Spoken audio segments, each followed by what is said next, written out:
foreign policy in Africa. And the reason I choose Africa is because I find that Africa is an interesting place because it is sort of this like perfect storm ground zero for this new war as abstraction, but it gets at what you're saying. It takes the Afghan model of bolstering an illegitimate government and it applies it on an entire continent. Like, pay attention, everybody. Like now we've crossed like the African Rubicon. I forget the actual river. It's funny because there's an R word river that actually separates Mozambique from Tanzania. Oh, wait. I got you. Hang on. And I made a joke about it in my article. I was like, we are actually crossing a strategic Rubicon, parentheses, whatever the real river is.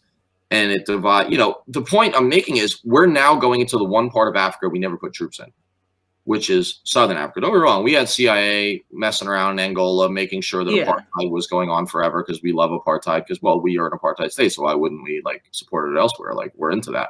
Like, that's our thing. But we never put troops down there.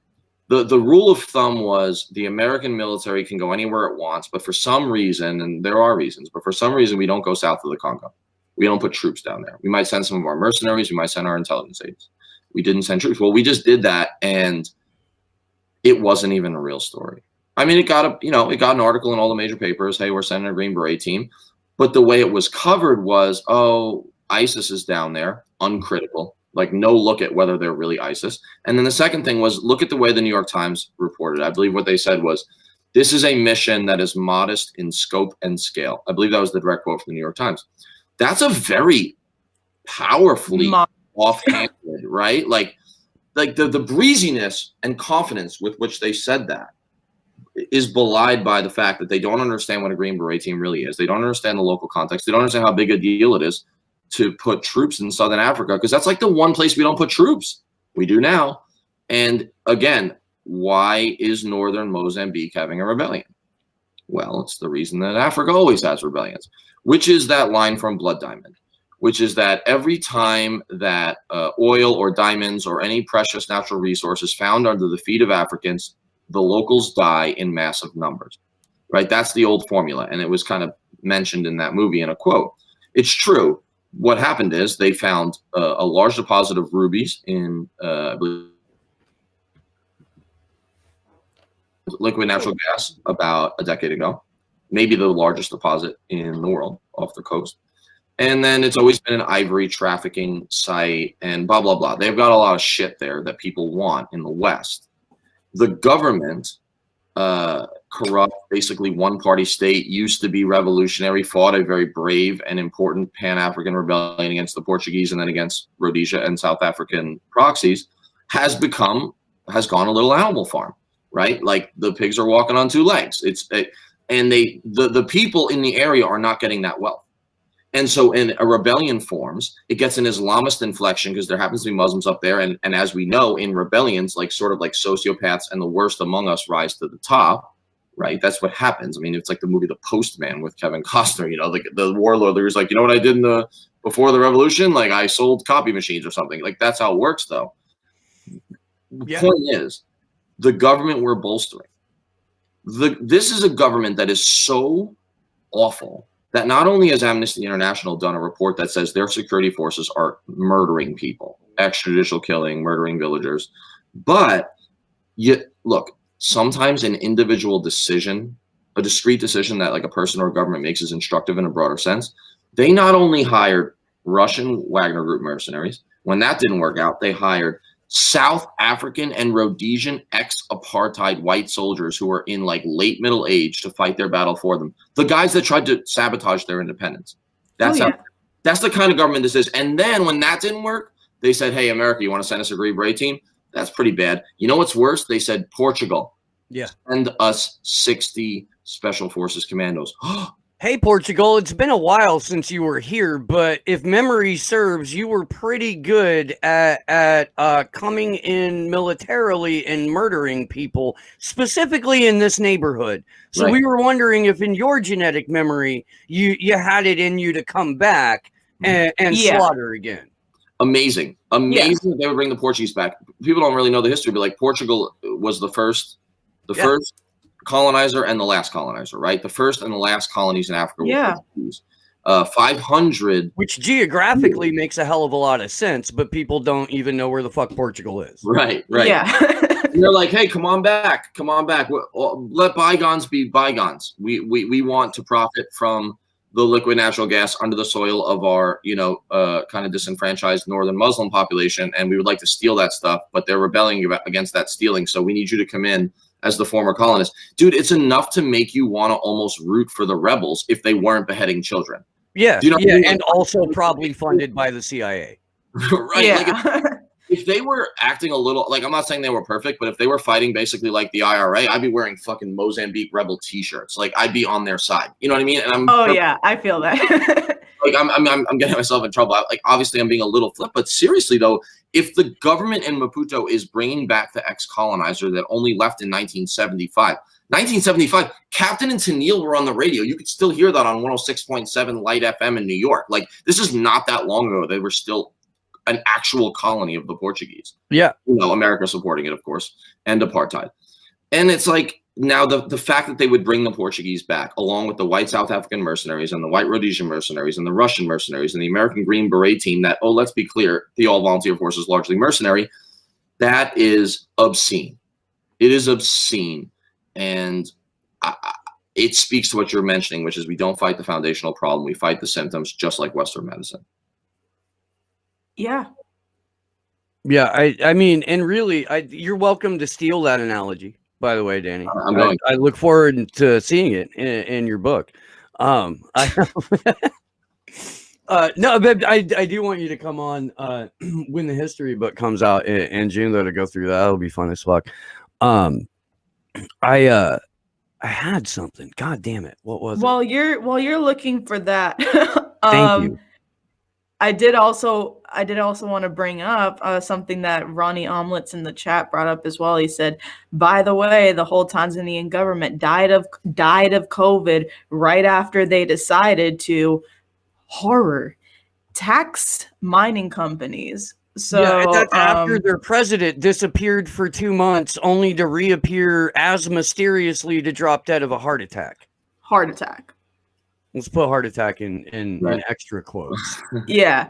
After he, like you said, decided to tax mining companies which were exploiting the natural resources of Tanzania. So, yeah, I mean, it's just like this disgusting pattern in Africa where it's exploit their natural resources at all costs. How dare the people that have to deal with the environmental consequences of our exploitation demand some agency and become somewhat self-sufficient. And it's like, you're right, Daddy. If they weren't Islamist, I would be cheering for the rebels. Like, fuck's sake. I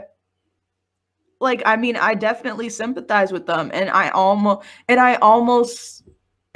believe that there's some, very genuine people on the rebel side that aren't Islamists, that simply want some,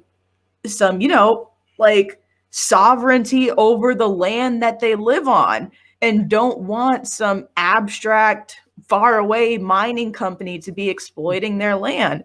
So it's like that we had to attach something as like gross as a political ideology to something as like vital as gaining agency. Right. Yeah. I mean, because a political ideology, any kind of ideology, I suppose, can be bastardized, misused, corrupted, any of that, and what these people are ultimately fighting for, or being pushed to fight for by proxy as proxy forces, like the individual on the ground wants their agency. They want to be able to wake up, provide for their family, maybe get their dick wet and go to bed. Like, that's not really asking too much out of the world, but in order to gain it, you've got to adopt an entire ideology. Are you like, no? Why? I don't remember signing up for that. I just wanted the ability to provide for my family and sleep comfortably. And and that's where I guess the first door to corrupt someone gets open. Okay, well, yeah, you can have your agency, but first you have to believe these things, or at least purport to believe these things. You know, Yeah. the International Crisis Group and even some of the war industry funded think tanks that I dislike so much, like, you know, CSIS, for example. You know, if you read their stuff on, say, Mozambique, for example, even they, who are complicit in the war machine and the empire, even their experts, you know that the evidence is pretty clear when they don't even try to lie about it. Like, they'd like to lie about it, you know, and they'll say, listen, like, this is like local grievances, you know, it's definitely taken on an Islamist inflection. It's definitely gone off the rails. It's definitely a problem, right, in a million ways, and they're war criminals themselves, the rebels. But what they'll tell you is, number one, they have no affiliation with ISIS besides a rebranding. And then two, they'll say they have real grievances, and that the government and the policies, which are uneven, you know, the distribution of wealth and stuff, you know, they have real grievances. And so my thing is, if the cheerleaders of war even are admitting, like, okay, yeah, this is BS, but the government continues to operate as though that's not the case, then what you've got there is a dissonance that is so wide you could drive a Mack truck through it, and that is when, you know, the emperor really has no clothes, and that's when the empire really has no clothes. And I think Mozambique is interesting, and so is all of Africa. The Sahel is an area that I'm really interested in too. So we're talking like Mali and Niger. That the reason those places interest me is because A, I'm a geek and I just like obscure conflicts. It's kind of become like my trademark. Like when something like this breaks, like I literally get emails from editors and stuff who are like, "Hey, no one on our staff knows anything about this." I'm like, "Yeah, that's because you fired your foreign bureaus like to make money like 20 years ago." But but you probably do. And I'm like, I'm not sure if that's an insult or a compliment. They're like, we heard you don't sleep and know all about Nagorno-Karabakh, so you probably know about this too. But the point is, that's one reason. But the real reason I'm interested in Africa is because I think it is a window into the new American way of war that's not that new, right? And developing. And if Mozambique in particular is the big story, I think, that no one's paying a whole lot of attention to. And we're going to rue that day. And I think that the aliens, when they do eventually come, which is not a good idea, like they should pass us by, like don't come to this toxic planet. But if they did, that they would look at something like Mozambique and say, oh man, that's when the fawns jumped the shark. You know, I mean, like really, like that is, to me, it's the fact that the 9/11 wars and the 9/11 AUMF and stuff have expanded to the level where a group that doesn't even form as like a philosophical entity until about 2010 and doesn't do its first attack until 2017, meaning it doesn't exist on 9/11, can fall under the umbrella of, well, we have to fight them because of 9/11. Yeah. That really is a jump the shark moment. And I think that when we look at the solutions that America says it's trying to apply, we are very much unicorn hunting. We are very much like it's mythical solutions to unsolvable, caused by us problems. And that is like Don Quixote, except without the chivalry, without the decency. That's the best way to describe what's going on with America and Africa and more broadly. And he said that in the video. He said, like, pedophilia, you know, and heroin is our foreign policy. It's like, okay, he's being absurdist, but like Jonathan Swift was smart because he was absurdist. Like sometimes you have to do that. And I mean, you at least in the clip, like the look of the look on his face, when he's like, no, I'm basically serious. It's really hard to process, but here we are, you know. Like, yeah, dude, that's genuine.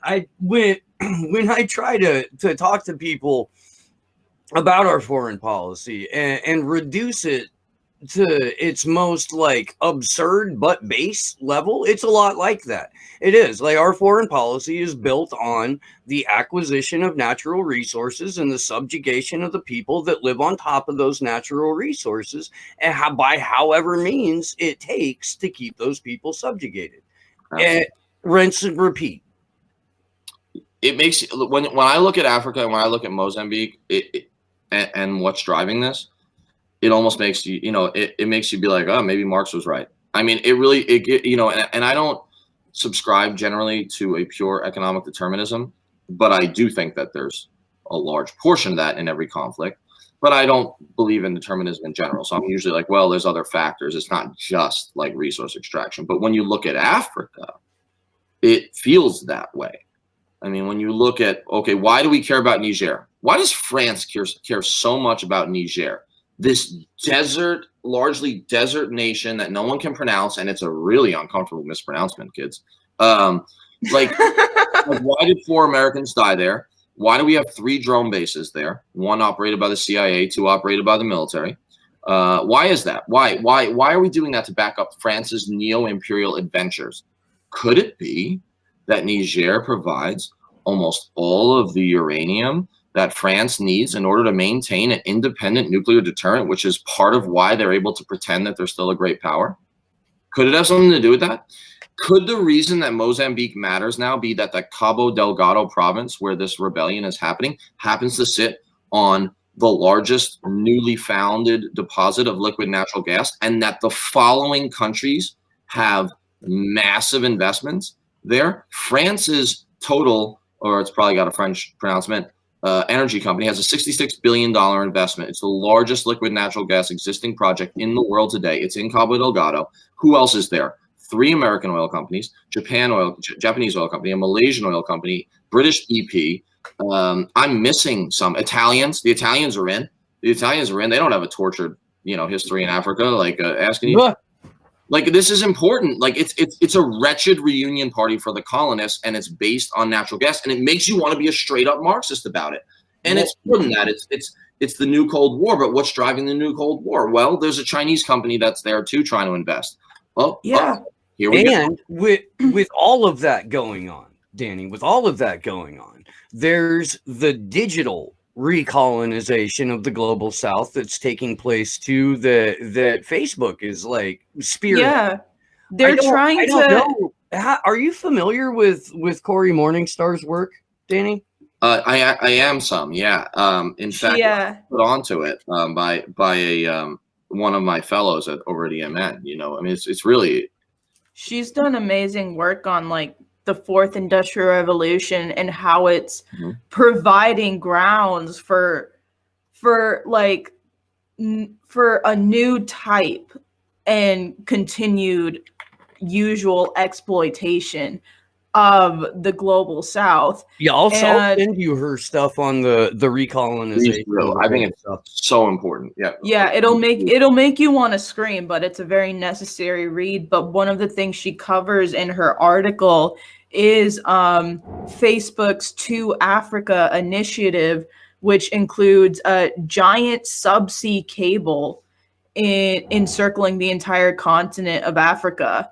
And they're also planning to use because there's a booming young population in Africa. So they're planning to use kind of the youth as a way to parrot kind of like all the technology coming along with like smart cities and that kind of stuff. So it's really like they're using Africa as testing grounds along with continuing to mine the natural resources of that continent for the 4th Industrial Revolution. And it's disgusting to see. And I'm going to see if I can find it really quick to send it in the chat. And